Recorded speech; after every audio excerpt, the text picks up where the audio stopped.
Thanks for inviting me. It's a great pleasure to be here. Beautiful place here. So my mission, and I have accepted it, is to talk about monetizing digital content, which of course won't take very long. So if you're wondering what a futurist is, this is what I do. There's a Chinese saying that if you want to know the future, ask a 5-year-old. And so that's what I do. I pay attention to what people are doing around the world next 3 to 5 years, looking at trends. Here's my Twitter handle if you want to tweet and follow me and disrupt what I do. Our clients here, I have about 100 clients around the world, including tech companies, publishers, record labels, broadcasters, and so on. So let's get right into it. You guys know what this is? It's a satellite, right? Several satellites. It's a company called O3B, the other 3 billion. That's half funded by Google. And what they do is they put up satellites, low-flying satellites around the world, 18 of them, 16 already up, that will provide free internet access to the other 3 billion who aren't currently connected. Africa, India, China, Southeast Asia, Brazil, and so on. When these guys go online, which is pretty much the next 2 or 3 months, as far as I know, right, a lot of things will change, including phone calls without a SIM card. Right, so you can imagine having virtual phone numbers. Right? This will change the way that people access media. And what we're seeing here is, of course, you guys are all familiar with this, right, if you're in the media business, is radical disruption. In fact, you could argue there probably isn't really any successful innovation without disruption. That's what we see the most successful products in the last couple of years, 10 years, say, YouTube, right? Obviously not licensed initially, not legal. MySpace, now dead, but also not licensed, not almost dead, I would say.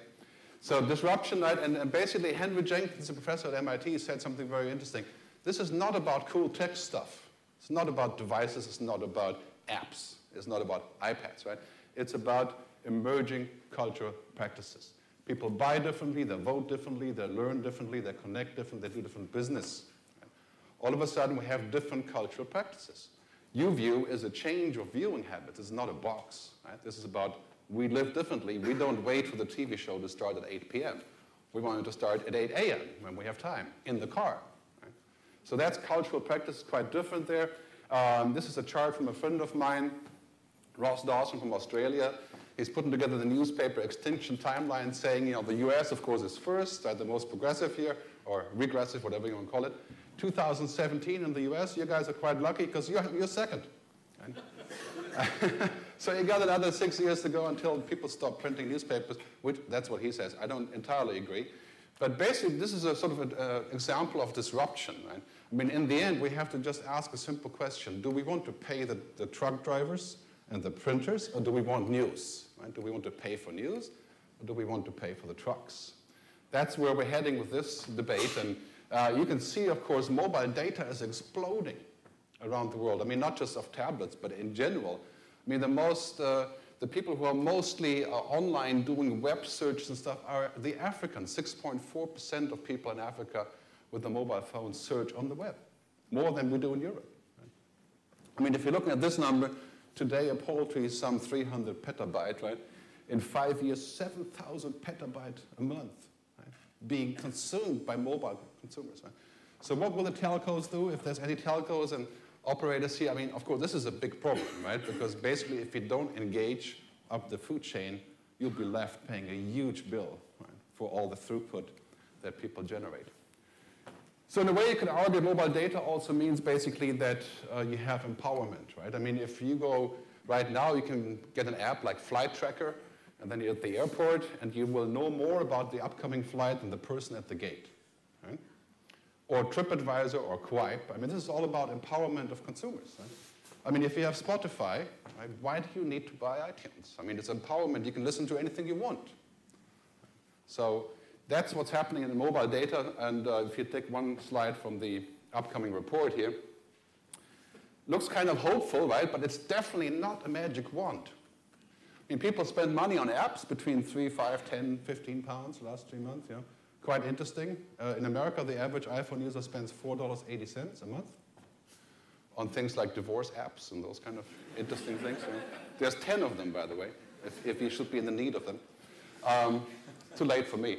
But what's happening, and it's not a magic wand. I mean, look at Wired magazine, Cosmopolitan, and all the the hopes of selling apps didn't pan out.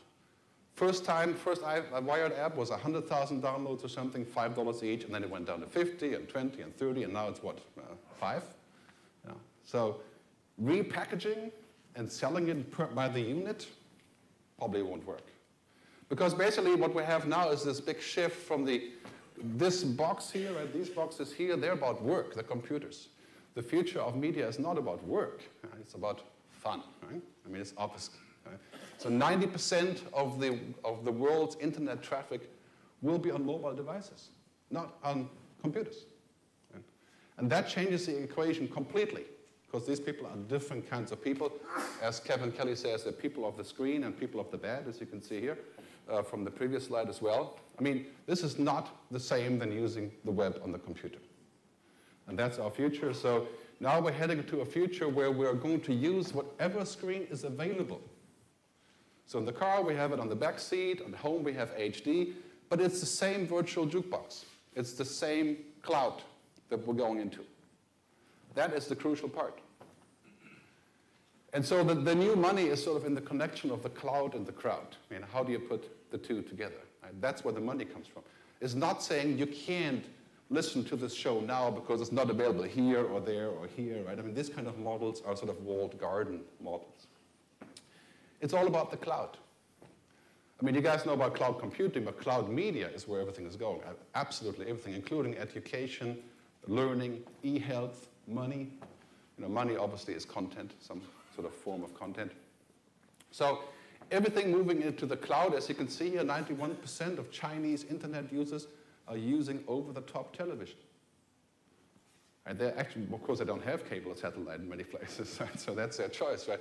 But that's what's changing. Amazon just launched a cloud computing mechanism for music, and of course, you know, first thing is that labels aren't very happy about this. Right? So now you have Kevin Kelly saying, a very smart guy, co-founder of Wired, he says, what's happening right now, very important, we're moving away from pages, PCs, today, to streams, cloud, now, and data.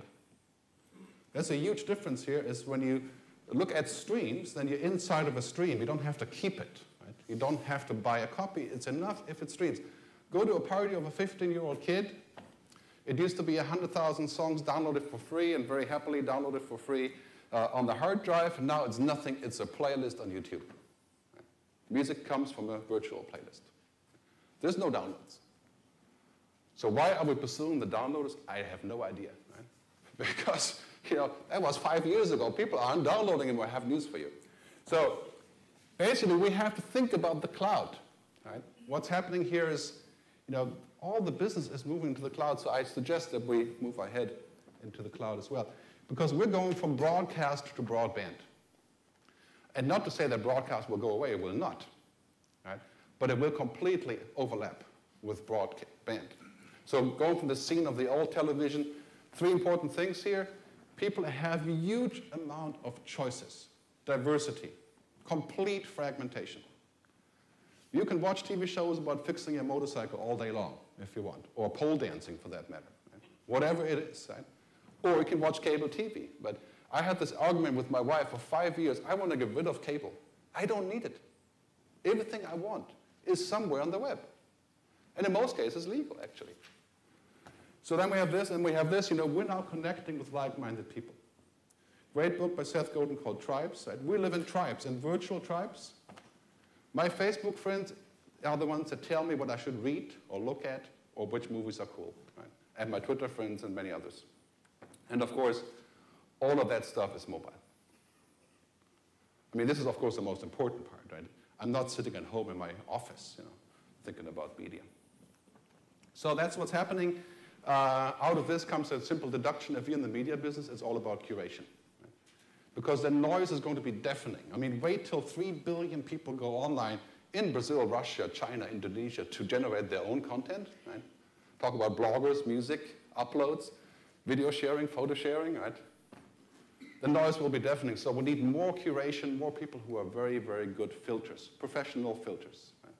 I mean, that's what broadcasting is all about, obviously, being a filter. So we're moving into this world from me, you know, the monopoly, the central entity of broadcast, into a world of we.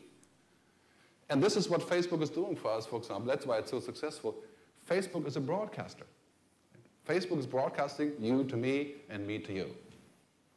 Right? And what's coming next with Facebook, I'll show you in a second. But basically, this is dumb. Right? I mean, dumb in the sense of this television doesn't know who you are and doesn't care. But this television knows who you are. Scary part, too. Right?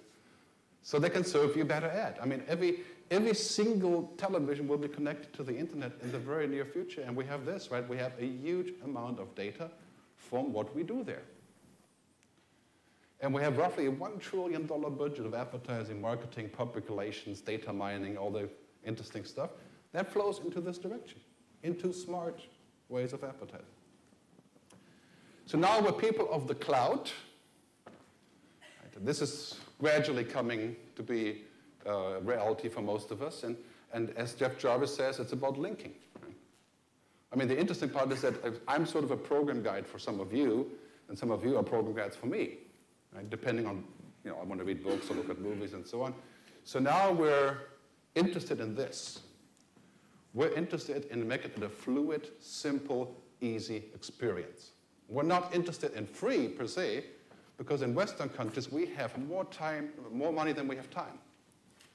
I mean, ask yourself, if you would spend the money to save time, you're always going to end up spending the money. And that's a big difference. Right? We haven't figured out how to get money from people by saving them time and giving them quality. Right? That is the real issue.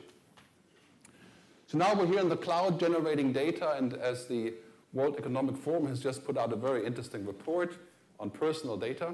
I said this many times before, it's not from me, but widely used. Personal data is the oil of the internet. It's the currency. Google makes $3 billion a month reading your email. Gmail, right? Running ads against what you do there. Personal data is where a lot of that stuff will come from, and 75% of all content has always been funded by advertising, which is called data. So if you're worried about getting funded for content by advertising, don't be, because so far it hasn't worked out because we were on these boxes. And we were not really truly connected.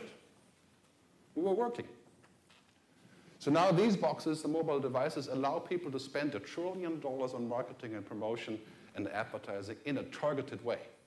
So don't tell me we can't fund $17 billion of the music business. That's 1.7% of the global advertising budget.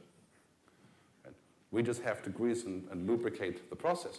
So if you look at what's happening here already, clearly these are old numbers. I think Google's market cap is $280 billion now, slightly larger. But Google is a lot larger than content guys, right, in America. So the market caps are increasingly large, and what do? The Google guys? They do this, right? They make it liquid. They deal with data. And the same thing is going to happen with Facebook. They don't own any content. They don't make any content. Right? They just aggregate and filter it. Right? They deal with data. So now social networks, as I said before, they're becoming broadcasters. Facebook will go public next year, probably the biggest IPO ever. And guess what they're going to do? They're going to add television, books, music, content. They're going to become real broadcasters. I mean, not in the sense of real us broadcasting us, plus other content. Right? You can already watch major studio movies on Facebook. But the killer will be two things. Facebook will give us a free mobile phone without a SIM card. A free mobile phone, right, to connect to the network. And the second is Facebook will make movies and films, television shows, and music partially free. Because they have all of the great advertising data that people are looking for.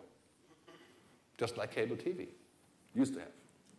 So stats that people do on Facebook, you'll see in the report, right? I mean, very interesting. Interact with people, upload stuff. There's a huge amount of stuff. It's all about fragmentation. And people use this for different purposes.